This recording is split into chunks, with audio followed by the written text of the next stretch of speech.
मैं आज एक बहुत बड़ी गलती करने जा रहा था। अब तक मैंने जिस व्यक्ति का नाम नहीं लिया, जो हमारी पार्टी के लिए हमारे मार्गदर्शक के तौर पे जिनको मैं बहुत ज़्यादा सम्मान देता रहा हूँ। मैं भाजपा में जब मैं काम किया हूँ, तो हमारे परम श्रद्धेय श्रीमान अटल बिहारी वाजपेयी जी, जो कार्यकर्ता एलिगेशन भी झेल रहा है, संघर्ष भी कर रहा है, और वहाँ पर जा कर के आप उसको एक लाइन के बाद आप उसको ये कह कर के फिर हल्का और भारी करना, तो फिर आप उस कार्यकर्ता की सेवा क्यों ले रहे हो? आप उस कार्यकर्ता के जीवन को क्यों खराब करने की कोशिश? मैं सभी पार्टियों को कहना चाहता हूँ, मैं कोई एक भाजपा के अंदर नहीं कि बाकी सब पार्टियां दूध की दूध, सभी के अंदर यही मैं। और निगम का चुनाव निश्चित रूप से जमीनी स्तर का चुनाव होता है, एक लोकल बॉडी का चुनाव होता है, एक गांव क्षेत्र में जैसे प्रधान का चुनाव होता है, वो ऐसे शहरी क्षेत्र के अंदर निगम पार्षद एक काउंसलर का चुनाव एक प्रधान का होता है। तो सबसे बड़ा जो रोल होता है जीवन में, मेरे जीवन में इतनी विपरीत परिस्थितियां होने के बावजूद भी मुझे जो सबसे बड़ी जो ताकत मिलती है कहीं ना कहीं, वो मेरे परिवार से। मैं इस चीज़ के लिए बहुत गौरवान्वित महसूस करता हूँ कि मैं जैसा सोचता हूँ और जो करने की मेरी इच्छा होती है, मेरा परिवार, मेरी धर्मपत्नी और मेरे बच्चे तो मेरे लिए बहुत बड़ी ताकत है। और मैं कहता हूँ हर व्यक्ति को इस चीज़ के बारे में स्पष्टता से बताता हूँ, ये मेरे भाव 80% आज लोग क्यों कमज़ोर पड़ रहे हैं, उसका सिर्फ एक ही कारण है, उन्हें अपने परिवार को मजबूत नहीं रख पा रहे हैं। नमस्कार दोस्तों, स्वागत है आपका हमारे चैनल द संवाद अनफिल्टर्ड में। आज हमारे साथ है एक ऐसे शख्स जो भूतपूर्व में भारतीय जनता पार्टी के प्रदेश प्रवक्ता रह चुके हैं और जो फिलहाल में एक समाजसेवी के तौर पे काम कर रहे हैं और जिनके कार्य की प्रशंसा पूरी दिल्ली में दिल्ली की मुख्यमंत्री रेखा गुप्ता भी करती आई हैं, जिनका नाम है योगेंद्र उपाध्याय जी। उपाध्याय जी, आपका बहुत बहुत धन्यवाद हमारे। धन्यवाद आपने अपने प्रोग्राम में मुझे इन्वाइट करने के लिए, और मैं आपके उज्जवल भविष्य की कामना करता हूँ। तो एक बार फिर से स्वागत है सर आपका हमारे चैनल पर। धन्यवाद। और पहला सवाल आपके लिए ये है कि अपने अर्ली लाइफ के बारे में हमें बताइए, आपका बचपन कैसे बीता और आपका बैकग्राउंड कैसा रहा है?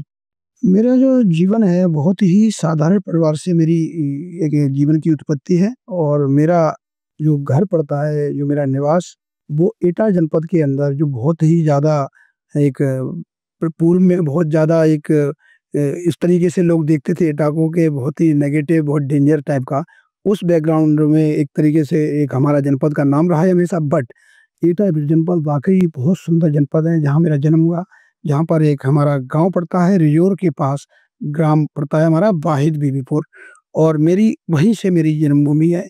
और आज भी मैं अपनी जन्मभूमि को मैं यही कहना चाहूँगा, जहाँ से मेरा छोटा सा परिवार, जहाँ से मुझे एक मेरे फादर मदर ने मेरे को जो जन्म दिया, और मेरे 3 ब्रदर।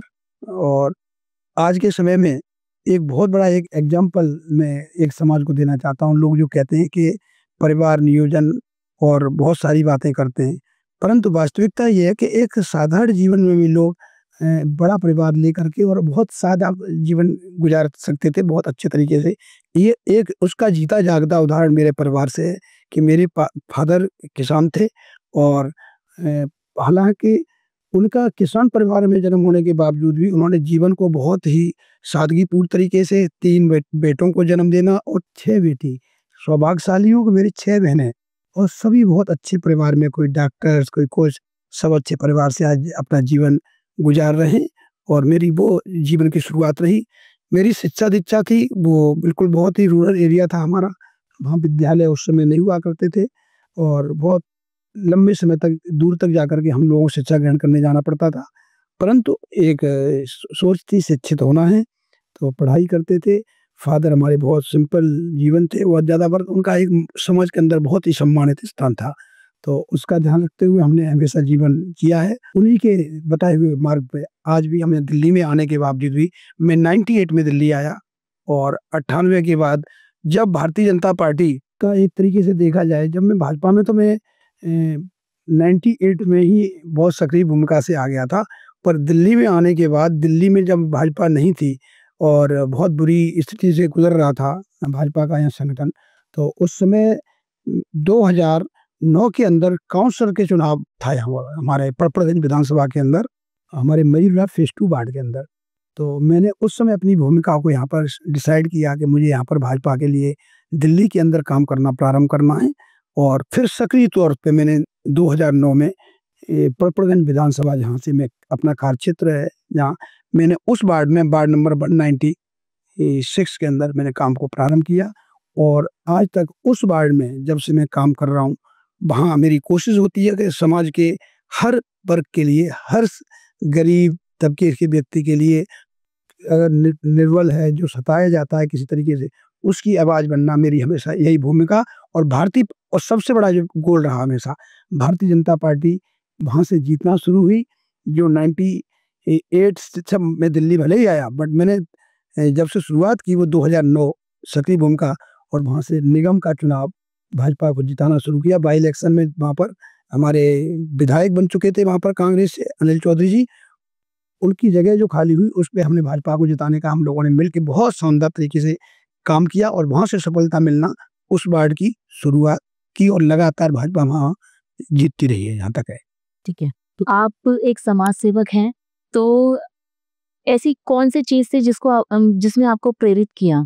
मेरे जीवन के अंदर जब मैंने देखा, मैं पंडित दीनदयाल उपाध्याय जी को हमेशा से बहुत ज़्यादा, मैं छोटा था तो उनको निश्चित रूप से मैं अध्ययन करता था। और परम श्रद्धेय डॉक्टर हेडगेवार साहब के बड़े-बड़े स्लोगन हमारे क्षेत्र के अंदर जब कोई नहीं होता था राष्ट्रवादी विचारधारा के नाम पर, तो उनके जो पट्टिका लगी हुआ करती थी रोड साइड में, दीवारों पे लिखा हुआ करता था डॉक्टर हेडगेवार साहब के बारे में। मैं हमेशा उनको याद करते हुए उनकी उस चीज़ को मैंने उसको पढ़ा, और उन्होंने किस तरीके से राष्ट्र के लिए अपना जीवन समर्पित किया। और पंडित दीनदयाल उपाध्याय जी, आज की डेट में लोग कुछ भी कहें, मैं क्योंकि मेरा जिस कुल में जन्म हुआ है, मेरा ब्राह्मण कुल है, निश्चित रूप से मुझे अपने ब्राह्मण कुल में जन्म लेने पे मुझे प्राउड है, बिल्कुल कोई डाउट नहीं है। परंतु पंडित दीनदयाल उपाध्याय जी को मेरा फॉलो करने का मतलब है कि वो के समाज के अंतिम व्यक्ति है, उसके लिए काम करना। वहाँ पर तो फिर आप सोचिए कि जिस व्यक्ति को हम फॉलो कर रहे हैं, अगर या तो हम उनको फॉलो नहीं कर रहे हैं, फॉलो करना है तो फिर हम उसका काम करना चाहिए। तो पंडित दीनदयाल उपाध्याय जी ने जो समाज में हर वर्ग के लिए जो काम किया, गरीब से गरीब के लिए काम किया, उन्होंने उनका जो सादगीपूर्ण जीवन रहा, क्योंकि मेरी जो जन्मभूमि है, जहाँ से हम लोगों का उपाध्याय जो परिवार का जो निकासी है, वो बरसाना से 3 किलोमीटर कमई गाँव है, और पंडित दीनदयाल उपाध्याय जी की भी जो जन्मभूमि है वो मथुरा में ही है। तो हम लोग सौभाग्यशाली हैं कि हम उस परिवार से हम अपने को ये कनेक्ट करते हैं कि ऐसी जगह हमारा जन्म हुआ, और हम उनके विचारों को आगे बढ़ाने के लिए हमने कदम बढ़ाया ये। और वो दिन जब से शुरुआत की है और आज तक समाज के लिए उसी तरीके से कोशिश करते हैं कि अपने को पीछे रखना और समाज में और अपनों को आगे बढ़ाने के लिए काम करने की चेष्टा है, और वही काम मैं अनवरत करने की कोशिश कर रहा हूँ। योगेंद्र जी, जैसा आपने बताया कि आपने 98 में भारतीय जनता पार्टी में आप एक कर्मठ कार्यकर्ता के तौर पे जुड़ गए थे, तो मैं आपसे इस चीज़ के बारे में जानना चाहता हूँ कि भले ही वो राजनीति का आपका पहला कदम हो या एक समाज सेवक के तौर पे आपका पहला कदम हो, इन दोनों में आपको क्या-क्या कठिनाइयाँ शामिल, मतलब क्या-क्या कठिनाइयाँ आपको झेलनी पड़ी? क्योंकि जब आप एक पहला कदम रखते हो तो वो ज़ाहिर-सी बात है कि आपको थोड़ा कठिनाइयों का सामना करना पड़ता है। मैं जब गाँव में था तो हमारे यहाँ जो हमारा क्षेत्र है वो यादव बाहुल क्षेत्र है, और हमारे क्षेत्र के अंदर ये हमेशा से रहा, लोधी राजपूत, शाक्त, ब्राह्मण, वैश्य, लोग कहते हैं ना जाति समीकरण नहीं होता है, ये सारी चीजें बोली जाती हैं, बोलने में तो ठीक है, पर प्रैक्टिकली जब राजनीतिक दृष्टि से जब डिसीजन लेने का विषय आता है तो उन चीजों को निश्चित रूप से कोई भी कहे, वो डिसीजन कहीं ना कहीं उन सारी समीकरणों को ध्यान रख करके लिया जाता है। तो हमारे यहाँ डॉक्टर महादीपक सिंह साठ मेंबर ऑफ पार्लियामेंट हुआ करते थे जब मैंने सुध संभाली अपनी। 98 का चुनाव था, मुझे ध्यान है अच्छे तरीके से जहाँ तक है, और मैंने उनके साथ सक्रिय भूमिका में काम करना शुरू किया था। और बहुत ही विपरीत परिस्थिति थी वहाँ पर। जो मेंबर ऑफ पार्लियामेंट का जो समाजवादी पार्टी के तौर पे जो प्रत्याशी थे वहाँ पर कुंवर देवेंद्र सिंह यादव हुआ करते थे। तो उनके लोग थे, गुंडा प्रवृत्ति के लोग थे और दबंग लोग थे बहुत ज़्यादा, और वो कहते हैं ना पकड़ कराना, उनको फिर पकड़ को केस कराना, शराब माफिया का काम, उनका शराब के ठेका, इस तरीके का काम उनका था।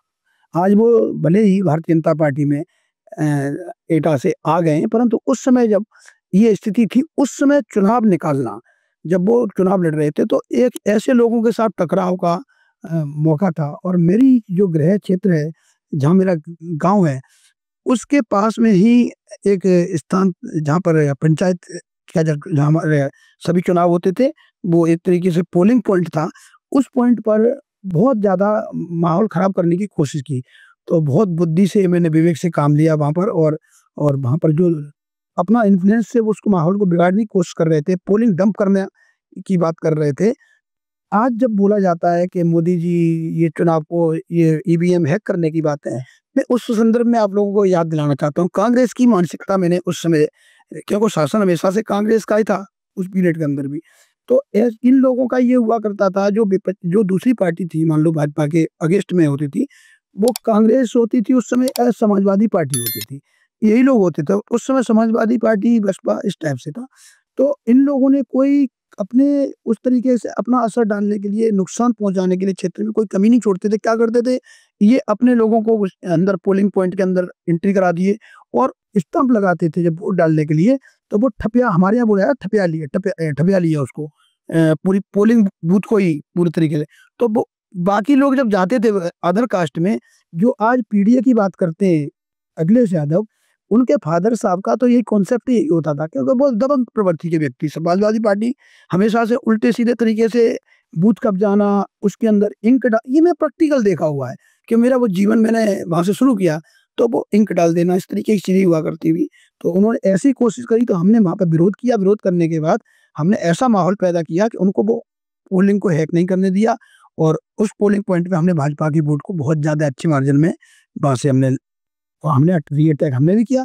मार-तोड़ करने की ज़रूरत आई तो मार-तोड़ भी की, उनके जो यादव लोग थे उनके उस पोलिंग पॉइंट पे, और मारपीट, उस समय यंग थे, 18-20 साल की उम्र रही होगी, तो हमने उस समय वो घटना देखी है जीवन के अंदर, और उसके बाद फिर हम कभी भी झुके नहीं, जहाँ रहे काम किया। उसके बाद 98 में जब हमने यहाँ पर दिल्ली आ गए, उसके बाद 2009 में जब शुरुआत की, तो भाजपा का जब हमने यहाँ काम करने का जो तरीका था, एज ए कार्यकर्ता शुरू किया। ये नहीं कि हम बहुत बड़े नेता हैं या कुछ, वो बिल्कुल सिंपलिसिटी से एक-एक पैम्पलेट लेकर के, मतलब कि कैसे घर-घर तक एक मैसेज भाजपा का जाए, वो एक-एक घर में 2009 में हमने पहुँचाना शुरू किया। और उसके परिणति ये हुआ कि 2009 का जो चुनाव है, Bharatiya Janata party by election में बहुत अच्छे मार्जिन से जीती वहाँ पर। और उसके बाद जो भी इलेक्शन रहा, विधानसभा का भी, उसमें भी एक तरीके से अच्छी फाइट देने की स्थिति में रहे। हालाँकि कुछ इलेक्शन ऐसे ज़रूर गए जिनमें मार्जिन बहुत ज़्यादा नहीं था। एक बार तो हमारे नकुल भारद्वाज जी प्रत्याशी थे पड़पड़गंज विधानसभा के अंदर, वो बहुत अच्छे से सामने प्रत्याशी थे कांग्रेस के, अनिल चौधरी जी। तो दोनों ही निश्चित रूप से एजुकेशन के मामले में दोनों ही अच्छे अखिल भारतीय विद्यार्थी परिषद के नकुल जी भी प्रेसिडेंट रहे दिल्ली प्रदेश के, और हमारे जो कांग्रेस के प्रत्याशी थे अनिल चौधरी, वो भी अखिल भारतीय दोसू के प्रेसिडेंट के तौर पे यहाँ पे, और युवा मोर्चा के दायित्व वगैरह पे सभी लोग ये रह चुके थे निश्चित रूप से। और काफ़ी अच्छा एक चुनाव का लग रहा था कि एक फाइट रही। और नकुल भारद्वाज के चुनाव में भाजपा बिल्कुल करके जीता हुआ चुनाव, सामने से बिल्कुल करके, कहते हैं मात्र 500 वोटों से ऐसे क्षेत्र से हारी, जो बहुत ही ज़्यादा कह सकते हैं उस क्षेत्र में हमेशा भाजपा सब जगह से निकलती जीतती है। उस पड़पड़गंज विधानसभा के अंदर शशि गार्डन एक पॉइंट है, तो वहाँ 500 वोटों से करीब नकुल भारद्वाज जी चुनाव जीते, जो हम जैसे कार्यकर्ताओं के लिए बहुत ही सेटबैक था, बहुत कष्ट था कि इतनी संघर्ष करने के बाद एक सीट को हारना। तो वो एक समय ज़रूर रहा, परंतु नकुल भारद्वाज युवा बहुत मेहनत अपनी हिसाब से किए हुए थे, दुर्भाग्य कि वो हम लोग यानी चुनाव हार गए।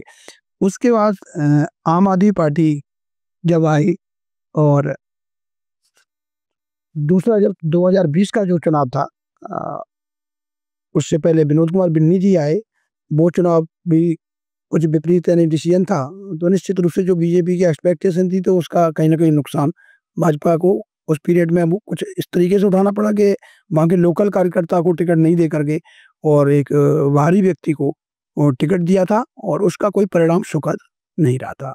तो क्योंकि कार्यकर्ता का किसी का मनोबल गिरता है कि जो काम कर रहा है, आप उसको अगर मौका नहीं देते हैं, और अगर बाहरी व्यक्ति को ऐसे को मौका देते हैं अकस्मात ही और बगैर कॉन्फिडेंस में कार्यकर्ता को, नहीं तो उसका कहीं न कहीं ये कड़वी सत्यता है, नुकसान पार्टी को उठाना पड़ता है। मुझे लगता है इस चीज़ से बचा जाना चाहिए, और अपने कार्यकर्ता को मौका देना चाहिए। उसके बाद 2020 में युवा मोर्चा की हमारे साथी जो आज के विधायक, उस समय वो चुनाव लड़े, सामने मनीष सिसोदिया आम आदमी पार्टी के बड़े नेता के तौर पे वहाँ पे चुनाव लड़ रहे थे, और भारतीय जनता पार्टी का एक मंडल अध्यक्ष के तौर पे रवि नेगी, एक उत्तराखंड का ऐसा फेस, जो लोग कह रहे थे जैसे ही टिकट का घोषणा हुआ कि यार ये तो पहले ही उसमें बोल्ड हो जाएंगे, ये है वो है, बहुत ही ज़्यादा लाइट वेटेड करके लेके चल रहे थे।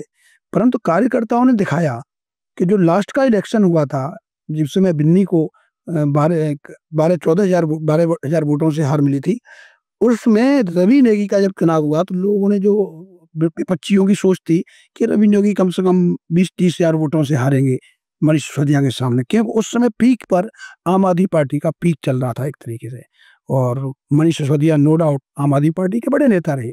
तो उनके सामने खड़ा होना और अपनी बात रखना, किसी कार्यकर्ता रवि नेगी ने बहुत बेहतरीन तरीके से अपना काम किया, और कार्यकर्ता ने पूरी ताकत लगाई निश्चित रूप से भारतीय जनता पार्टी के।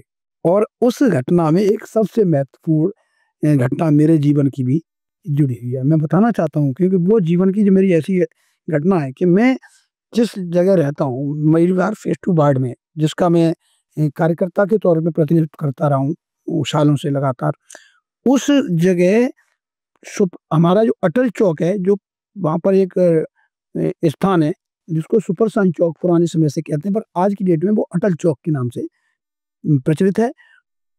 उस जगह में चुनाव चल रहा था, और मैं किसी माँ को, जिस समय इनकी सरकार में कुछ डिसीजन ऐसा लिया गया था कि बिजली के बिल का और कैमरे का कुछ सिस्टम था, जिसके बारे में एज ए कार्यकर्ता सामने किसी माँ को समझा रहा था। तो आम आदमी पार्टी की कोई एक कार्यकर्ता थी, और वो बाहरी कार्यकर्ता थी, यहाँ की दिल्ली की नहीं थी, और नाम लेने में भी मुझे कोई दिक्कत नहीं, कोई पूजा बदुला करके नाम से कार्यकर्ता थी उनकी। और उन्होंने, जब मैं उनको समझा रहा था, तो मेरे साथ उन्होंने अपना एक वीडियो शूट करना शुरू किया, और वो गलत तरीके, तो मैंने उनसे ये कहा, अगर आप कुछ बात करनी चाहती हो तो आप बात कर लीजिए, इनको पहले मुझे समझा लेने दीजिए, और अगर मेरी बात में कुछ त्रुटि है तो आप समझाइए, कोई दिक्कत नहीं। परंतु इनके कार्यकर्ताओं को इंडिकेट कर दिया गया था कि योगेंद्र उपाध्याय यहाँ इस क्षेत्र में बहुत ही सक्षम कार्यकर्ता है, और हर चुनाव के अंदर वो हमारे लिए मुश्किल खड़ी करता है अब काम करके।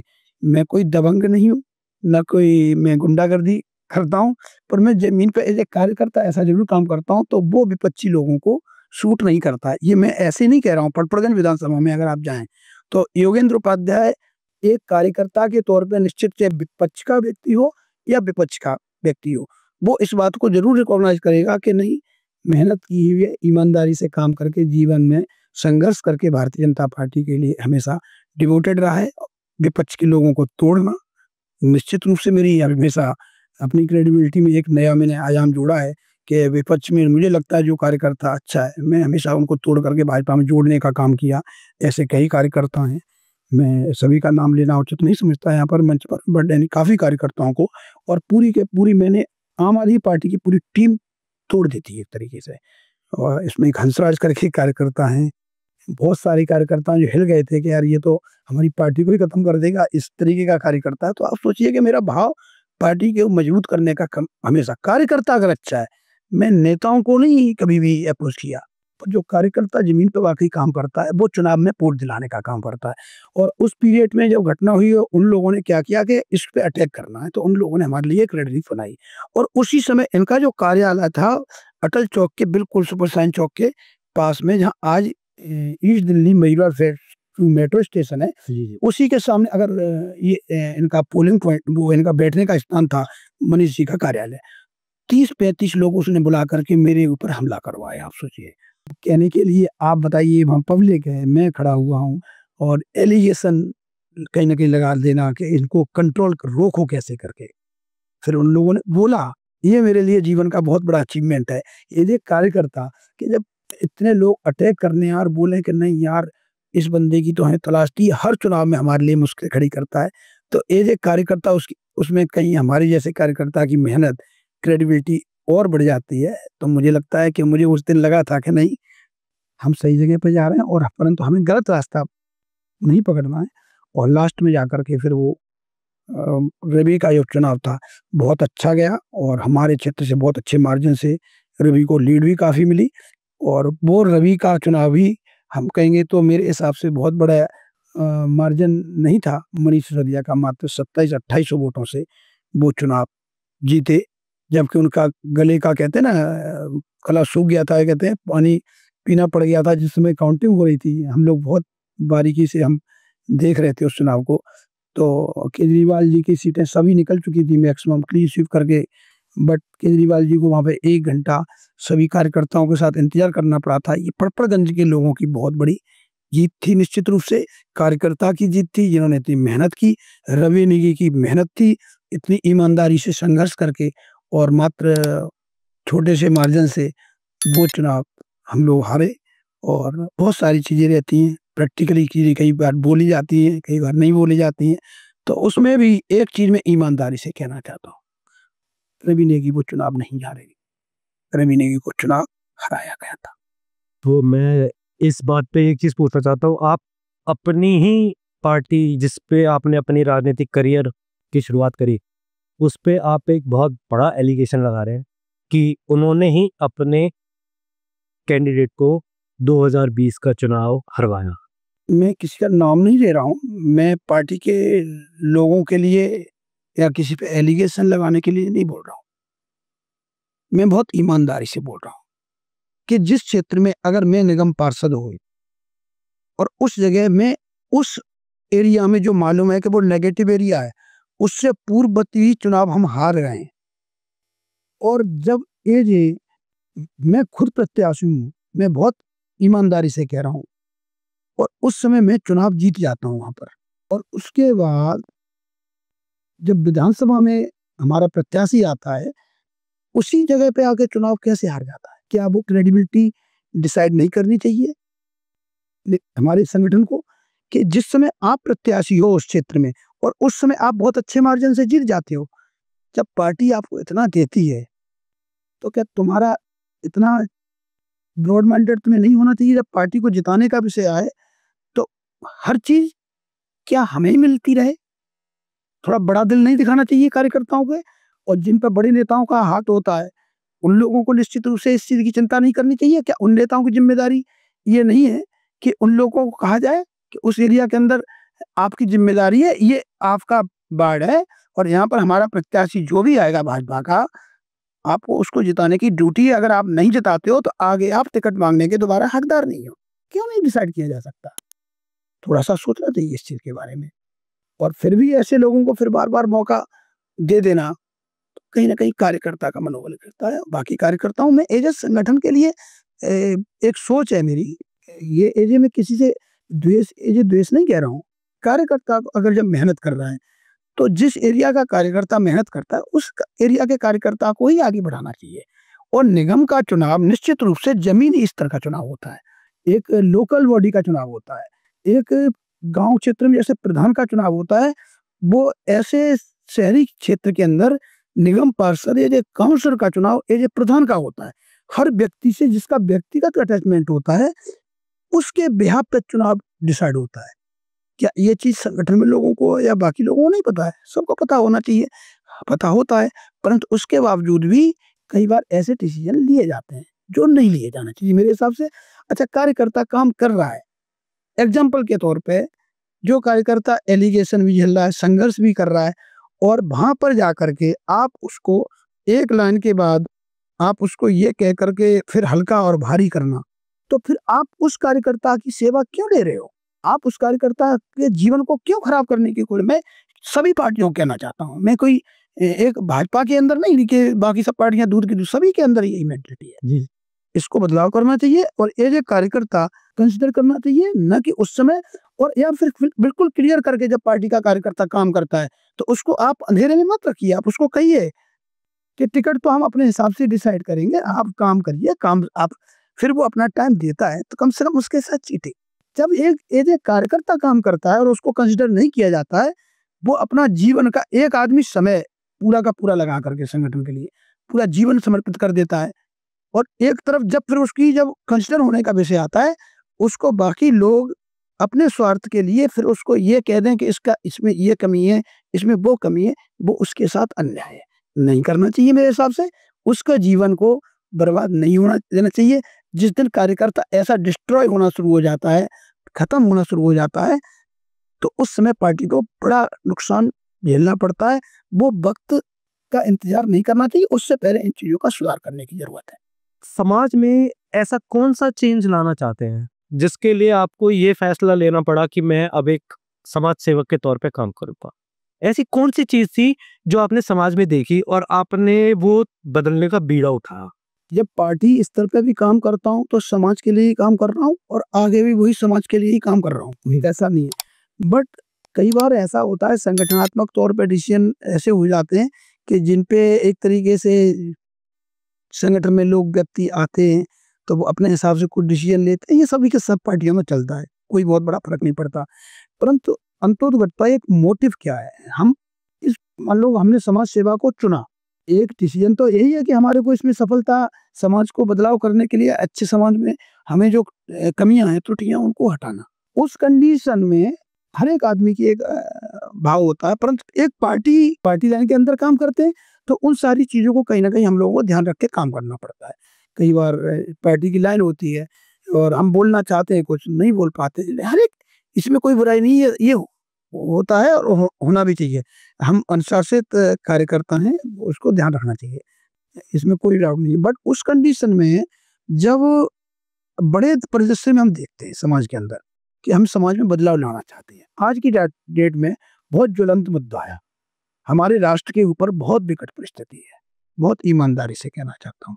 सर्वोच्च नेता परम श्रद्धेय नरेंद्र भाई मोदी जी राष्ट्र के प्रदर्शन में प्रांत के स्तर पे अगर बड़ा नाम देखें तो आज की डेट में सबसे बड़े नेता परम श्रद्धेय योगी आदित्यनाथ जी महाराज हैं। कोई भी नकार नहीं सकता। लोकल से लेके इंटरनेशनल स्तर पे आज की डेट में अगर कभी चर्चा की बात होगी तो उसमें सबसे पहले ये दो नाम आएंगे। क्यों? कि उन्होंने काम किया है।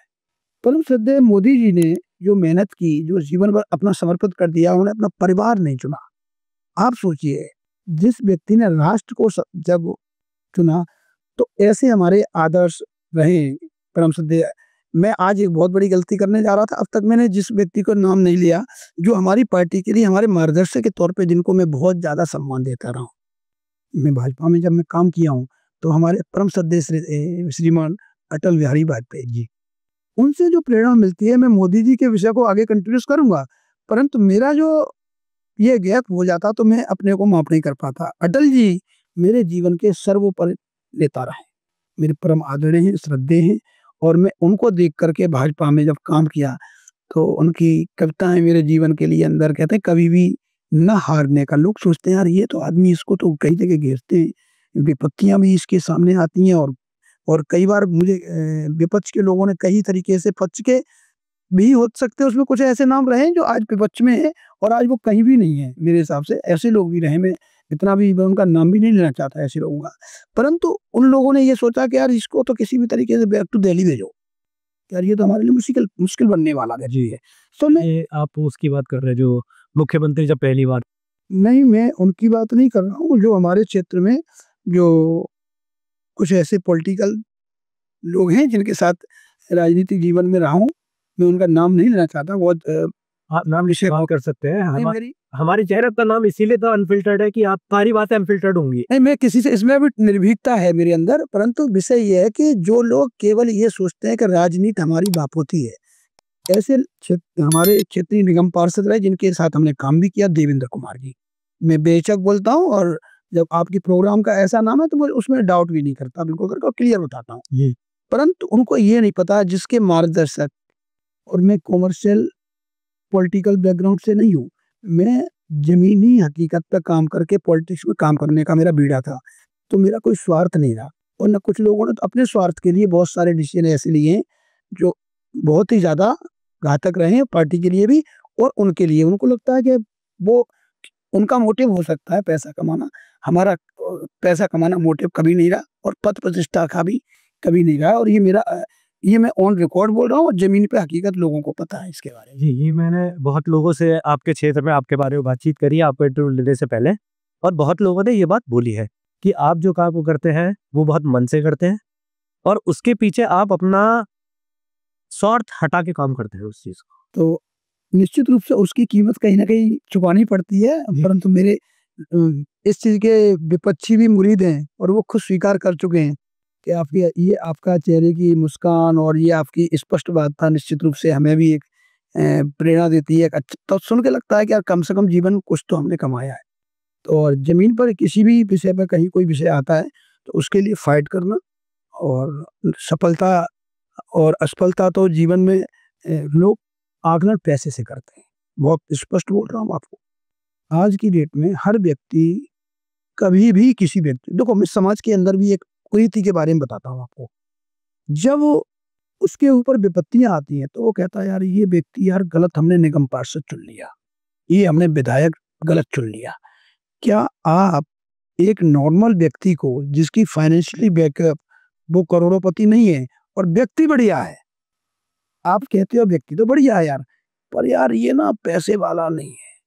आप मेरी बात को समझिए, जो जीवन में तुम्हारे लिए बगैर पैसा कमा करके अपना सब कुछ लगा करके काम कर रहा है, आप सेलेक्ट करने में एक अच्छे व्यक्ति को इतना क्यों हिचकिचाहट क्यों है आपके अंदर? परंतु उस समय वो हमारे वोटर गलती करते हैं और समाज के लोग गलती करते हैं। मैं बहुत ईमानदारी की बात बताता हूँ और जब वही व्यक्ति आपके साथ में एमसीडी में है, एक निगम पार्षद, तो आपकी उस मकान के ऊपर जब आपसे 2 लाख रुपए ले रहा है, तब हमारे जैसे कार्यकर्ता के पास आते हो, उपाध्याय जी आप हमारी हेल्प करो, ये व्यक्ति तो हमने गलत चुन लिया। तो क्या ये उन व्यक्तियों की ज़िम्मेदारी नहीं है कि आप एक अच्छे व्यक्ति को सेलेक्ट करो, आप उसकी पैरवी करो वहाँ पर। परंतु हमारा समाज जब अपने ऊपर जब मुसीबत आती है तब तो उस चीज़ की चिंता कर रहा है। परंतु उस चिंता को अगर हम पहले कर लें तो शायद वो समय में हमारे को देखना नहीं पड़े जी। जो शायद है कि ये परिवर्तन लोगों को सोचना चाहिए, करना चाहिए और गलत व्यक्ति को बार-बार अगर मौका दे रहे हो, तो इसका मतलब आप गलत हो, आप उसके किसी भी इन्फ्लुएंस में, उसके किसी भी दबाव में आते हो, ऐसा समय नहीं है। आप दिल्ली जैसे शहर में रहे हो, किसी दबाव में आने की क्या ज़रूरत है? आप मेहनत खुद कर रहे हो, आप अपने परिवार की जीविका खुद चला रहे हो, तो किसी में दबाव में आने की क्या ज़रूरत है? कोई आपको प्रेशर करके कुछ नहीं कर सकता। मैं भी तो इसी समाज का हिस्सा हूँ, मेरे ऊपर लाख कोशिश की गई, मेरे को यहाँ तक मेरे पर्सनल वाहन तक उठवा-उठवा करके लोगों ने गायब करवा दिए, चोरी करवा दी कि इसको परेशानी हो, सुबह उठे इसको टेंशन हो, 2-2 3-3 बार चोरी हुई। पर मैं इस बात के लिए सम्मान करता हूँ अपने क्षेत्रीय जो पुलिस स्टेशन है हमारा कल्याणपुरी थाना, उसके एसएचओ हमारे रहे वहाँ पर, परम श्रद्धेय जो हमारे आदरणीय भाई तेजवान जी, तो मैं उनका सम्मान करता हूँ। हमारे आज के अभी के एसएचओ हैं, मैं ऐसे पुलिस अधिकारियों को मैंने जब मेरी लगातार गाड़ी चोरी हुई, तो मैंने उनको कहा मैंने कि मेरे जैसे कार्यकर्ता से किसको आपत्ति है? बोले उपाध्याय जी तुम्हारा कुछ राजनीतिक कनेक्शन किसी से ऐसा लग रहा है, जो बार-बार आपको परेशान करने के लिए कर रहा है। तो उसको मैंने एक बार हो गया तो उन्होंने बेचारों ने मेरी हेल्प की, मेरी गाड़ी देखो मैं बहुत स्पष्टता से बोल रहा हूँ, मेरी वाहन चोरी हुआ और उन्होंने सर्च करवा के मेरे को वापस दिलवाया। हालाँकि मैंने लीगल प्रक्रिया को पूरा करने में समय काफ़ी लगा और वो जानबूझ के वो मेरे साथ ऐसा कराया गया था। मुझे पता था, लोग कहते भी थे, परंतु मैं उससे घबराहट नहीं हुई मुझे, कोई दिक्कत नहीं, मैंने कहा जस्ट पार्ट ऑफ लाइफ, जीवन है, चलता रहेगा। उसके बाद दोबारा जब मौका ऐसे सेम हुई, फिर वही हाल हुआ, मैंने एसएचओ साहब को रात को फ़ोन किया और मैंने तेजवान साहब को इतनी ज़्यादा नाराज़गी व्यक्त की, मैं ऐसे अधिकारी को दिल से जब कहता हूँ मैंने इतना सब कुछ बोलने के बाद फिर मेरी वो गाड़ी दोबारा मेरी मिली, फिर उन्होंने सूचना दी कि उपाध्याय जी आपकी गाड़ी मिल गई है। तो और उसके बाद फिर जब हम मिले एक मीटिंग में, तो मैंने कहा मैंने पर्सनली उनसे मैंने कि सॉरी कहा, बोले नहीं भाई साहब आपको सॉरी कहने की ज़रूरत नहीं, मैं तेजवान जी अभी भी कहीं न कहीं अच्छी जगह पोस्टेड है और बड़े अधिकारी बने, मेरी शुभकामनाएँ उनको। बोले उपाध्याय जी आप गलत नहीं थे, वो समय आपके साथ जो किया जा रहा था, जो हुआ था, वो किसी के साथ भी होता तो उसकी यही नाराज़गी हुई। तो ऐसे अधिकारी भी दिल्ली पुलिस में हैं, तो मैं बिल्कुल इस बात को भी स्वीकारता हूँ कि विपरीत परिस्थितियाँ कितनी भी आएँ, आप अपने काम को ईमानदारी से करते रहिए, निर्भीकता से करते रहिए, किसी से डरने की ज़रूरत नहीं है। अंत में ऐसे लोग जो किसी को इस तरीके से परेशान करने के लिए काम करते हैं, जिनका कोई चरित्र नहीं है, एक ना एक दिन उनको पतन की तरफ जाना होता है और उनको बचाने वाला कोई नहीं होता है। तो ये मेरी अपनी सोच है, ये विचार है और ये प्रेरणा मुझे परम श्रद्धेय अटल बिहारी वाजपेयी से मिलती है। उनकी कविता है, हार नहीं मानूँगा, रार नहीं ठानूँगा, काल के कपाल पे नित लिखता और मिटाता हूँ, गीत नहीं गाता हूँ, नित गीत नहीं गाता हूँ। तो ऐसे ही नहीं, ये मेरे जीवन में उनकी कविता है जो मुझे प्रेरणा देती है और मुझे वही काम करने के लिए हमेशा प्रोत्साहित करती है। तो सर ऐसा कोई केस या ऐसा कोई सिचुएशन जो आपके लिए हमेशा के लिए एक यादगार पल बन चुका है? जैसे कि किस तरीके से आप जैसे कि काफ़ी समय से समाज सेवक रहे हैं, तो कोई ऐसा केस आपके सामने आया हो या कोई ऐसी सिचुएशन आई हो जिसमें आपको मतलब काफ़ी मुश्किलें भी आई हों या हो सकता है स्मूथली निकल गया हो? मतलब कुछ ऐसा मेमोरेबल कि मतलब लाइफ टाइम में भी अगर आगे जाके कभी वो पल याद आए आपको, तो लगे कि हाँ, खुशी हुई है कि हाँ, बहुत अच्छा रहा है? जब आप राजनीतिक क्षेत्र में हैं तो अच्छे और बुरे आपके साथ जीवन में सारी चीज़ें आएँगी। परंतु उनको आप हैंडल जब कर पाते हो तो वो सबसे बड़ा मेरा जीवन का खुशी का पल ये होता है कि मेरे 2 बेटे हैं और मेरी धर्मपत्नी। धर्मपत्नी भी हमारी देखो सौभाग्य से वो समाज सेवा से जुड़ी हुई है। वो डिस्ट्रिक्ट जनरल सेक्रेटरी महिला विंग में रही है। माननीय मुख्यमंत्री रेखा गुप्ता जी के साथ उन्होंने बनारस चुनाव में काम किया है। अच्छा। वो पल निश्चित रूप से हमारे लिए भी सभी के लिए बहुत ही ऐसा था जब वो पहली बार राजनीतिक क्षेत्र में ऐसी जगह गई और उस समय वहाँ की जो व्यवस्था देख रही थी, हमारी आज की दिल्ली की सीएम बेन रेखा गुप्ता जी, उनके आदेश पे और राष्ट्रीय अध्यक्ष बांती श्रीनिवासन जी के आदेश पर उनको सेलेक्ट किया गया था कि दिल्ली से उनका नाम सेलेक्ट होकर के बनारस चुनाव में मोदी जी के चुनाव में उनकी ड्यूटी लगाई गई थी। और जो सेवानगर विधानसभा पड़ती है, पटेल साहब हैं वहाँ से अभी विधायक वहाँ से, उस विधानसभा का चार्ज जहाँ पे 90,000 विधायक के क्षेत्र के अंदर ब्राह्मणों की कम्युनिटी थी, उस एरिया के अंदर उन्हें ज़िम्मेदारी दी गई। बहुत अच्छे तरीके से उन्होंने उस ज़िम्मेदारी को निभाया। वो सीट पटेल साहब जीते और बहुत सम्मान एक तरीके से भाजपा का बढ़ा वहाँ पर। तो सबसे बड़ा जो रोल होता है जीवन में, मेरे जीवन में इतनी विपरीत परिस्थितियाँ होने के बावजूद भी, मुझे जो सबसे बड़ी जो ताकत मिलती है कहीं न कहीं, वो मेरे परिवार से मिलती है। मैं इस चीज़ के लिए बहुत गौरवान्वित महसूस करता हूँ कि मैं जैसा सोचता हूँ और जो करने की मेरी इच्छा होती है, मेरा परिवार, मेरी धर्मपत्नी और मेरे बच्चे तो मेरे लिए बहुत बड़ी ताकत हैं। और मैं कहता हूँ हर व्यक्ति को इस चीज़ के बारे में स्पष्टता से बताता हूँ। ये मेरे भाव एज ए पर्सन आज लोग क्यों कमज़ोर पड़ रहे हैं? उसका सिर्फ़ एक ही कारण है, उन्हें अपने परिवार को मजबूत नहीं रख पा रहे हैं। अपने विचारों से, अपने जीवन जीने की दृढ़ता के साथ आगे बढ़ने से शॉर्टकट में विश्वास रखते हैं। मेरा इतना जीवन हो गया, मैं इतना थोड़ा भावुक हो रहे हैं। मेरा सिर्फ़ इतना एक विचार है कि जीवन में कितनी भी विपरीत परिस्थितियाँ हैं और अगर आप अपने परिवार को कन्विंस कर पा रहे हो और अगर उनको ये समझ में आता है कि आप गलत नहीं हो और आपका परिवार आपके साथ खड़ा होता है, तो मुझे जीवन में सबसे बड़ा जो क्षण मिलता है अपने परिवार के साथ और उनकी जो जिस ताकत से वो हमारे साथ खड़े होते हैं। बच्चे सोचते हैं कि पापा जो करेंगे बढ़िया करेंगे और अब तक जो किया अच्छा किया है, वो ताकत, वो हिम्मत अपने बच्चों से और ये धर्मपत्नी मंजू उपाध्याय मेरी वाइफ जो ये जिला महामंत्री महिला मोर्चा जिन्होंने काम किया, वो भी राजनीति में। आप सोचो एक परिवार से सेम प्रोफेशन में जाना, आप आप इससे अंदाज लगा लीजिए कि हमारा मोटिव क्या होगा। और खुशी जब होती है कि हम जब दोनों किसी के लिए कुछ करके जब उनसे जब शब्द मिलते हैं जो सुनने को बड़ा आनंद आता है और वही जीवन जीने के लिए हमें प्रेरणा देता है। तो और जीवन में कोई इससे ज़्यादा और कुछ इस खुशी का क्षण हो नहीं सकता। पैसा और ये तो सब सेकेंडरी है। जीवन जीने के लिए इतना है कि बस परिवार में खुशहाल रहें, बच्चे स्वस्थ रहें, परिवार ठीक रहे, बस आगे बढ़ते रहें अपने लाइन में, अपने जीवन में कामयाब हों। जी। तो योगेंद्र जी, ये तो हमने आपके समाज सेवक और राजनीतिक करियर के बारे में बात करी। अब थोड़ा हम पीछे चलते हैं। अब हम आपकी पढ़ाई से रिलेटेड बात करते हैं, आपके गाँव में बात करते हैं। आप बचपन में पढ़ाई में कैसे थे? ठीक थे, या पढ़ाई के चक्कर में कभी पिताजी या माताजी से डांट खाई हो या मार खाई हो, ऐसा कोई अगर आप इंस्टेंस या कोई ऐसा एक्सपीरियंस आप हमारे साथ शेयर करें हमारे लिसनर्स के लिए? उस समय जो पढ़ाई हुआ करती थी, माँ-बाप ही गुरु हुआ करते थे और गाँव के अंदर कोई कोचिंग सेंटर तो होते नहीं थे। जी। और कोचिंग सेंटर होते भी थे तो गाँव के अंदर एक शिक्षा का तो यही तरीका था कि स्कूल जाना, स्कूल के बाद जिस सब्जेक्ट में आप थोड़ा-सा कमज़ोरी है, तो गाँव के अंदर एक कमरा होता था, उस कमरे के अंदर जो जिससे चावल निकलता है, धान बोलते हैं, तो धान की जो लकड़ी होती है, वो सॉफ्ट होती है।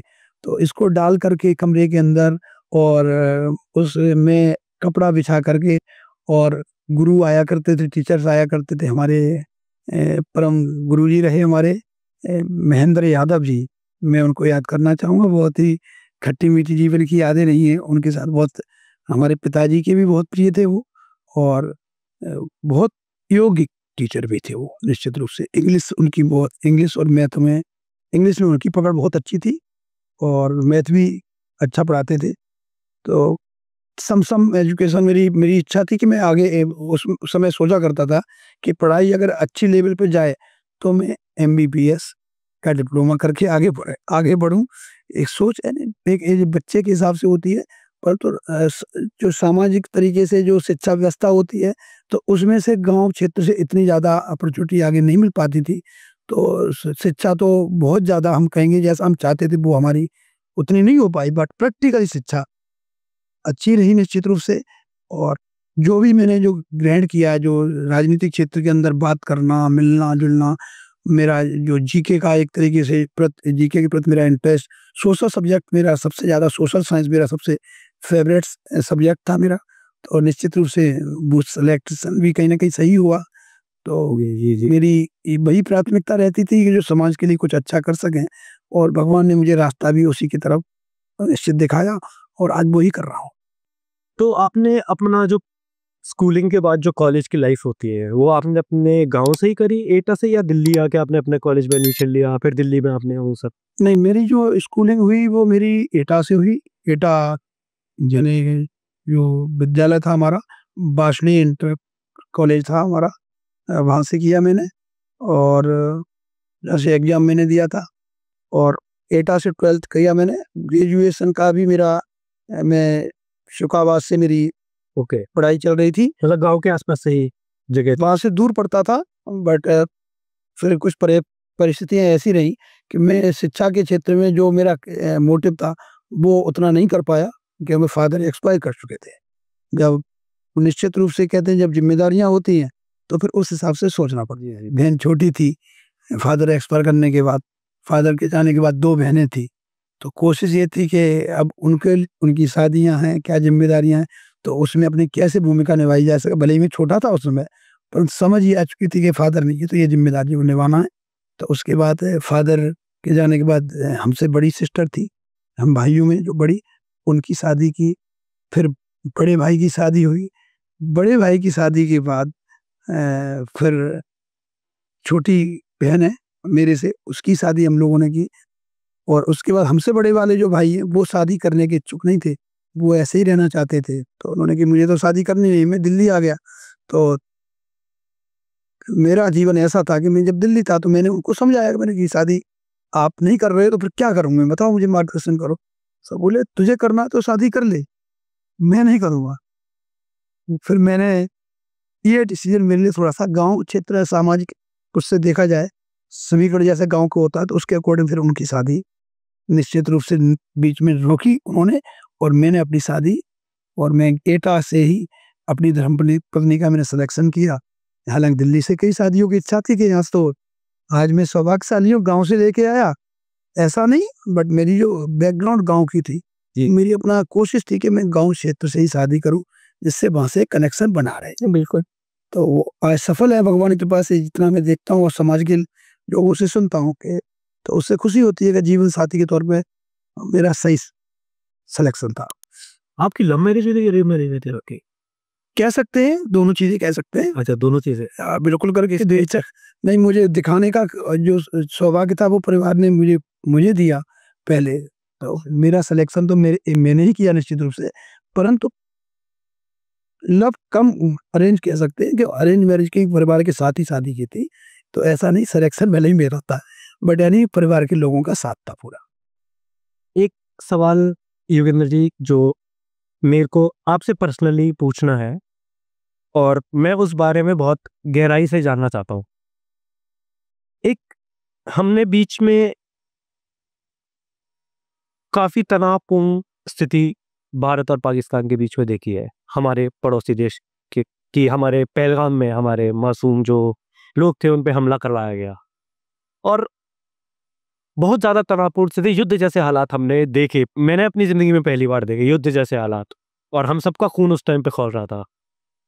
तो मुझे एक चीज आपसे उस गहराई में जाननी है कि जैसे विपक्ष के लोग कहते हैं कि मोदी जी ने जो सीज फायर का फैसला लिया वो डोनाल्ड ट्रंप जो अमेरिका के राष्ट्रपति हैं उनके कहने पे लिया, जहां और बहुत हद तक ये लोगों की बात उस टाइम समझ में आई, उस टाइम नोटिस में आई कि जब हमारे जो भारत सरकार के सचिव हैं उनके मीडिया में बोलने से पहले डोनाल्ड ट्रंप का ट्वीट आ चुका था। उस तरीके को आप कैसे देखते हैं? क्या ऐसा आपको लगता है कि ऐसा कुछ हुआ था? इस बारे में मोदी जी पूरा स्टेटमेंट कई बार पार्लियामेंट में भी दे चुके हैं। उसके बारे में कांग्रेस की मानसिकता क्या है कि ये लोग खुद तो गलतियां करते हैं और उसका एलिगेशन फिर यानी मोदी जी के ऊपर लगाते हैं। तो जो चीज़ उन्होंने कही है उससे पहले इस बारे में कई बार चीज़ें क्लियर हो चुकी हैं। हमारी डिफेंस ने भी इसके बारे में क्लियर किया था। उनके डीजीएमओ ने भी जब निवेदन किया था कि वो हमारे डीजीएमओ को कि हम इस चीज़ को ख़त्म करना चाहते हैं और हम युद्ध नहीं चाहते हैं। तो हर आदमी की एक अपनी अपनी प्रवृत्ति है। कुछ लोग बड़बोले नेचर के होते हैं, तो वो अपना, मैं ज़्यादा उसके बारे में कहूँ, उनके बारे में सब जानते हैं। हमारे जैसे आज की डेट में हमारे भारत में विपक्ष के नेता हैं राहुल जी और अमेरिका के जो आज राष्ट्रपति है ट्रम्प, इनकी दोनों की बहुत अच्छी चल होती है। क्योंकि ये जो घटना हुई थी उससे पहले ये लोग जब मिले थे तो हमारे जो नेता विपक्ष है उन्होंने भी जाके वहाँ पर जाकर उनके साथ मिलना किया था और उसके बाद ही की ये घटना की प्रवृत्ति हुई। तो गलतियां खुद करते हैं, एलिगेशन मोदी जी पे लगाते हैं, पर मोदी जी कभी भी इनकी बातों में आते नहीं है। वो अपना जो गोल है उस पर काम करते हैं और उसका जो परिणाम भी था, जो कहते हैं ना कि शॉर्ट टर्म में कहें, उसका जवाब देना। जी। जब वो घटना हुई हमारी माताओं बहनों के साथ और हमारे जो भाई जिस तरीके से मारे गए जी। उस घटना में, तो मोदी जी ने उस समय कुछ नहीं किया। लोग कहते हैं कुछ नहीं किया, करना चाहिए। मोदी जी कुछ नहीं कर रहे हैं, जवाब देना चाहिए पाकिस्तान को, बहुत गलत कर रहे हैं। और बिल्कुल इनके कुछ भी बोल रहे थे इनके नेता। परंतु जब मोदी जी ने सिंदूर नाम से जब इस ऑपरेशन को स्टार्ट किया तो यही नेता क्या कहने लगे थे, आप खुद देखिए। जी जी जी। तो यानी अपनी दोनों तरफ से नहीं, ये चित भी मेरी और पट भी मेरी। और उसके बाद वही पाकिस्तान के अधिकारियों ने हाथ जोड़े कि आप हमारा, हम लोग इस स्थिति में नहीं है। जब इनके सारे के सारे जो वो थे अड्डे थे इनके सुरक्षा की दृष्टि से, पाकिस्तान के नॉर्थ पॉइंट थे एयरबेस, उन सब पर मैक्सिमम हिंदुस्तान की तरफ से अटैक किया था। किसने किया था? मोदी जी ने किया था? नहीं, मोदी जी शासक हैं, मोदी जी के आदेश पे हुआ। अगर मोदी जी आदेश नहीं देते कि हमारी आर्मी क्या अटैक करती? बिल्कुल। क्या पाकिस्तान में ये घटना होती? आतंकवादी सेंटर्स पे इस तरीके की घटना होना, उनको अटैक करना, उनको खत्म कर देना, नेस्तनाबूद कर देना, और सब वीडियो एक एक आए और जिस तरीके से उनको खत्म किया गया और उन्होंने जो अटैक किया उसका जवाब दिया गया। हमारा कोई एयरपोर्ट, कहीं भी कोई भी जगह कोई भी नुकसान कहीं भी हुआ? अगर हुआ होता तो कि सबसे पहले तो राहुल गांधी वीडियो लेके आ जाता। क्या इनके कार्यकर्ता हर क्षेत्र में नहीं है? जी बिल्कुल। अरे की अपनी अपनी व्यवस्थाएं होती है, बोलने से नहीं होता। परंतु जब ये इसका जवाब पाकिस्तान को मिल गया और उन्होंने देखा कि नहीं, हम तो किसी हालत में नहीं है, और हमारे जो सिस्टम ने जो जवाब दिया, हमारी डिफेंस ने जिस तरीके से जवाब दिया, S-400 वगैरह से, जिस तरीके से जिम्मेदारी से हमारे भारत के इतने शानदार डिफेंस के जो इक्विपमेंट्स थे, उन्होंने जिस तरीके से काम किया, पाकिस्तान खत्म होने के कगार पे पहुंच चुका था। वो तो ये है कि मोदी जी ने बहुत ही विनम्रतापूर्वक उन्होंने बहुत अच्छे से उसका जवाब दिया और कोशिश ये की कि साँप भी मर जाए और लाठी भी ना टूटे। और उनकी गलती पे जब उन्होंने माफ़ी माँग ली और उन्होंने कहा कि हम इसको रुकवाना चाहते हैं, तो पाकिस्तान के डीजीएमओ अभी भी उनके जो डिफेंस मिनिस्टर उन्होंने स्वीकार भी कर लिया। सब लोगों ने स्वीकार कर लिया। ट्रंप 3 बार स्वीकार कर चुके हैं कि मेरा कोई रोल नहीं था और बाद में उनके कभी भी कुछ उनका सिस्टम घूम जाता है और वो कह देते हैं कई बार। तो ऐसे व्यक्ति के बारे में इतना ही कहना चाहूँगा, ट्रंप को अभी कहीं न कहीं अच्छी जगह ट्रीटमेंट की आवश्यकता है, वो कराएँ। और मैं ऐसा नहीं कह रहा हूँ, उनके साथ के लोग भी स्वीकार करते हैं। ट्रंप साहब अच्छी तरह से ट्रीटमेंट कराना बहुत अच्छा रहेगा उनके लिए। हमारे देश के साथ हमारी तो ट्रंप साहब को निश्चित रूप से एक अच्छी ट्रीटमेंट की आवश्यकता है। अगर वो वहाँ नहीं होगा, भारत आएँ, हम उनका अच्छा ट्रीटमेंट देंगे। निश्चित रूप से क्यों पाकिस्तान के लोगों को भी हिंदुस्तान में हम ट्रीटमेंट देते हैं, उनको अच्छा स्वास्थ्य देते हैं। अगर कोई बीमार पड़ता है, किसी का मानसिक सिस्टम खराब होता है, हम लोग ठीक करके भेजते हैं। पैसा हो तब भी उनको हेल्प करते हैं, नहीं हो तब भी करते हैं। हालाँकि वो अपनी उससे बाज नहीं आते आदतों से। तो वहाँ की जनता से पूछो ना हिंदुस्तान कितना बढ़िया है। बिल्कुल। पाकिस्तान की ज़मीन पे जनता से पूछिए, बताएँगे वो क्या है। तो भारत हमेशा ट्रंप साहब को बहुत दिल से प्यार करता है। ट्रंप साहब भले ही गलतियाँ करते हैं, भारत मोदी जी बहुत बड़े दिल वाले हैं।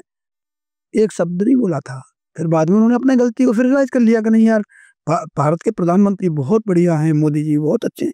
तो वो थोड़ा-सा है कहीं सिस्टम में कमी, उनका सही कराना चाहिए। बाकी भारत जिस तरीके से आगे बढ़ रहा है, मैं एक बात और बड़ा क्लियर कह दूँ, आने वाला समय भारत का है।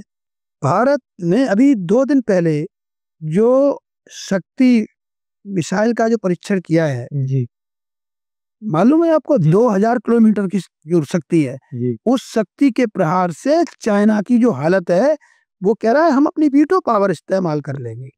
आप सोचिए, उसकी वो हालत हो गई है चाइना जैसे कंट्री की। तो आप सोचो भारत से कितने परेशान हैं।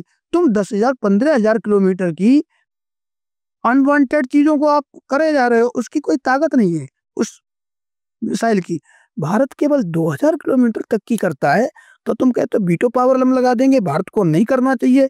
भारत इस लाइन में कैसे आगे बढ़ सकता है, उसे मालूम है मोदी जी क्या करने जा रहे हैं। मैं बता रहा हूँ आज आपको, बेशक एज ए कार्यकर्ता मैं कहता हूँ, मोदी जी की जो प्लानिंग है विश्व के अंदर अपना डिफेंस को इतना मजबूत कर देना कि जो चाइना को हमें घेरने की जरूरत नहीं पड़े।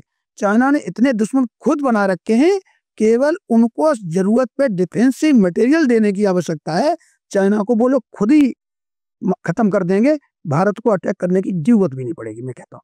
तो योगेंद्र जी, अब हम आपके साथ एक रैपिड फायर राउंड खेलेंगे, जिसमें हम आपसे 5-7 सवाल पूछेंगे और आपको उनका जवाब 5 या 7 सेकंड में देना है। 5 या 7 2 या 3 सेकंड में देना है। तो पहला सवाल मेरा आपसे ये है, बेहतर प्रधानमंत्री कौन, इंदिरा गांधी, अटल बिहारी वाजपेयी? बहुत अच्छी तरीके से इसका एक ही जवाब देना चाहूंगा। आज के समय के हिसाब से प्रधानमंत्री अटल बिहारी वाजपेयी जी हमारे लिए आदर्श के तौर पर सबसे पहले अटल बिहारी वाजपेयी, और आज के शासन को चलाने के लिए आज के समय के अनुसार परम श्रद्धेय नरेंद्र भाई मोदी जी बेस्ट ऑप्शन देश के लिए हैं, और अभी ये सीट खाली दिखाई नहीं देती। और दिल्ली में सबसे बेहतर मुख्यमंत्री कौन रहा है? सुषमा स्वराज जी भी रही हैं और रेखा गुप्ता जी भी रही हैं। इन दोनों में से सबसे बेहतर मुख्यमंत्री दिल्ली कौन रहा है? सुषमा जी का जो समय वो भी मैंने देखा है। आपने उस समय उन्होंने भी अपने हिसाब से बहुत अच्छा काम किया, परंतु कम समय में और एक अच्छे रिजल्ट देने के लिए बेहतर काम कर रही है हमारी परम श्रद्धेय रेखा गुप्ता जी। और प्रैक्टिकली में ऐसे नहीं कि वो आज भाजपा की मुख्यमंत्री है, इस वजह से मैं कह रहा हूँ, क्योंकि मैं उनकी कार्यशैली को भी अच्छी तरीके से वाकिफ हूँ और बहुत ईमानदारी से कम समय में उन्होंने डिलीवर करके दिया है। बोलने को देखो विपक्ष का काम है बोलना, परंतु मैंने इसी दिल्ली को पानी लुटियंस जेम्स में भी जाते देखा है, पूरा घरों में भी जाते देखा है, कोठियों में लोगों के। परंतु इतनी बारिश, मैं ईमानदारी से कहना चाहता हूँ, बहुत कड़वी सत्यता है, इतनी बारिश मैंने आज से पहले कभी नहीं दी थी इस सत्र के अंदर। और उसके बावजूद भी दिल्ली को संभालने का काम क्यों, सरकार बनने के तुरंत बाद ही रेखा जी की सरकार ने तुरंत नालों की सफाई करवाना, सभी विधायक जमीन पर उतर गए।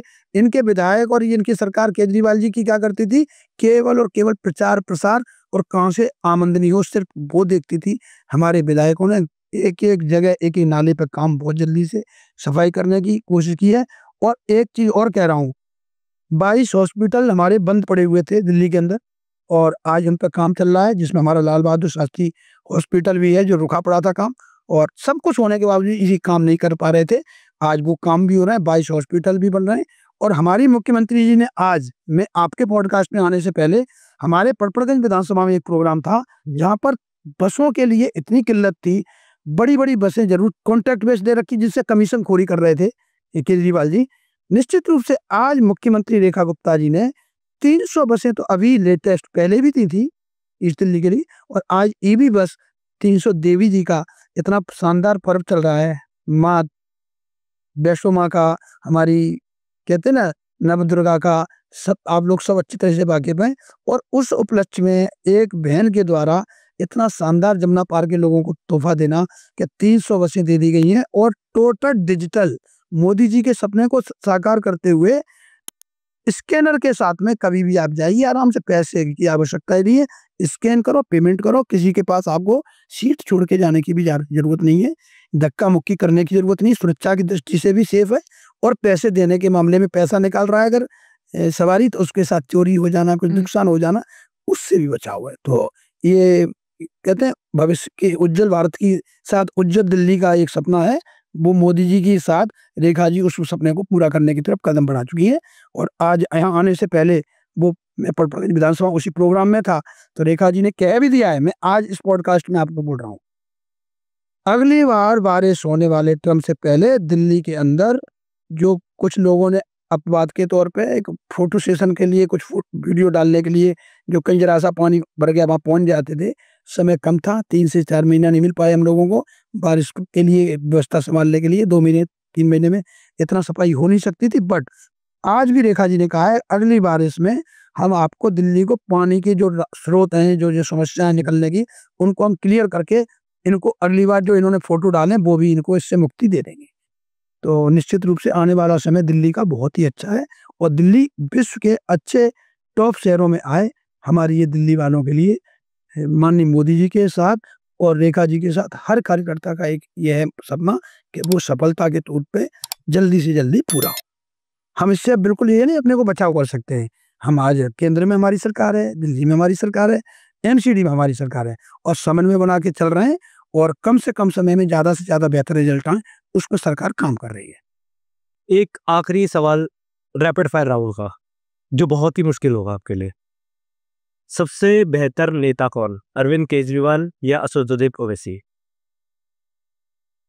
मेरे लिए तो ये दोनों नेता कम, ये केवल अपने घर में के लिए, अपने बच्चों की जीविका चलाने के लिए पैसा इकट्ठे करने वाले दो आडंबर वाले व्यक्ति हैं और जो बोलते तो ये हैं कि नहीं हमें तो कुछ नहीं चाहिए और इनको सब कुछ चाहिए।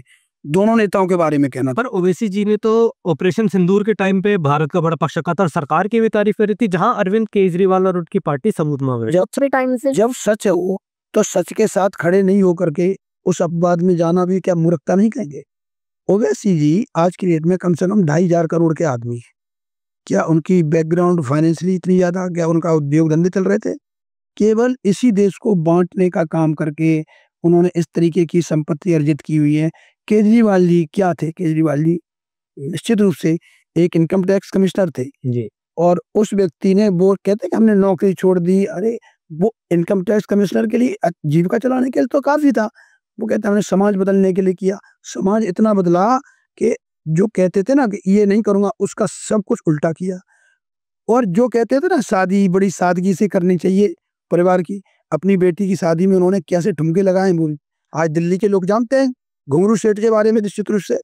तो मैं ये नहीं कहना चाहता आप अपना जीवन में कुछ भी करिए, परंतु आप, मैं एक कार्यकर्ता के नाते अपनी को कह रहा हूँ, मैं कहता हूँ कि आप करिए, हम आपके उस विषय पे हम आपका साथ देते, परंतु आप जो कह रहे थे आपने उसका उल्टा किया, इस वजह से आप नहीं उपयुक्त नहीं हो। तो नेता तो नहीं, वो सेल्फिश और अपने परिवार को आगे बढ़ाने वाले लोग हैं। जहाँ करोड़ों रुपए की टॉयलेट सीट लगवा देना, पर्दाएं करोड़ों की लगा देना, हमारी मुख्यमंत्री रेखा गुप्ता जी ने जिस तरीके से आज अपना जीवन आगे बढ़ा रही हैं, उन्होंने कितना सिंपल तरीके से अपनी कोठी के दरवाजे को आम नागरिक के लिए खोल दिए और उसकी घटना उनको कितनी बड़ी अपनी सुरक्षा के अंदर सेंध लगा करके भी उनको नुकसान भुगतना पड़ा, परंतु उनकी विनम्रता को मैं सैल्यूट करता हूँ। और वो मुख्यमंत्री कम दिल्ली की सेविका के तौर पे काम कर रही हैं, मैं सैल्यूट करता हूँ। ऐसी मुख्यमंत्री के तौर पे ऐसे व्यक्ति का नाम लेना अच्छा लगेगा कि ऐसे लोगों का जो सिर्फ अपने जीवन में अपने स्वार्थ के लिए जीवन जी रहे हैं। तो दोस्तों, ये था आज का हमारा पॉडकास्ट श्री योगेंद्र उपाध्याय जी से, जिन्होंने बहुत ही बेबाकी से अपनी बात रखी और हमारे सवालों का जवाब दिया, और कुछ नई बातें भी हमें सुनने को मिली, आगे दिल्ली के विजन के बारे में सुनने को मिली। तो देखते रहिए हमारा चैनल द संवाद अनफिल्टर्ड। लाइक करें, सब्सक्राइब करें और शेयर करें, और मिलते हैं अगले गेस्ट के साथ।